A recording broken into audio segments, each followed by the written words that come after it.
Thank you very much, and you're all very welcome here. Thank you for coming in and making the presentations. A couple of issues, I suppose, that comes up immediately for me is really the advantage of this scheme is that the money was available without having any security in place. That was the real advantage that seemed to be sold, at least in respect of that.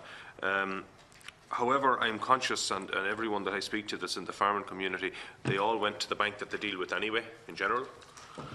And they all have security down with those banks. Their deeds are already there.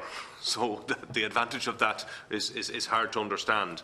Having said that, the access to capital has been one of the big issues that not only the farming community but the whole of Ireland has had a problem with for the last number of years, and it's good to get it and good to be able to use it appropriately.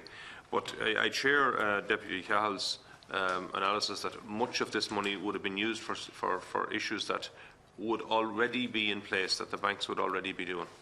And that's one of the problems we've got with it.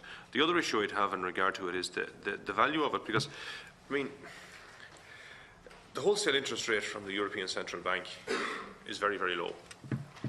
And this is one of the issues that we get all the time. Everywhere we go across Europe, the European Central Bank is providing money to every banking institution across Europe.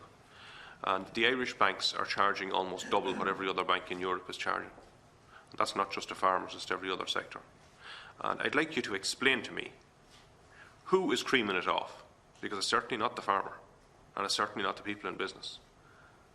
And it's a real issue, and it's people with mortgages, it's everyone across the board. I mean, it just is not fair that Irish people are paying way above the odds. And the issue is something that, as my view is, that the banks got into trouble and they ran into a whole series of debts, and to pay off those debts they're screwing the Irish public. And I'd like you to find some way of assuring me that that's not the case.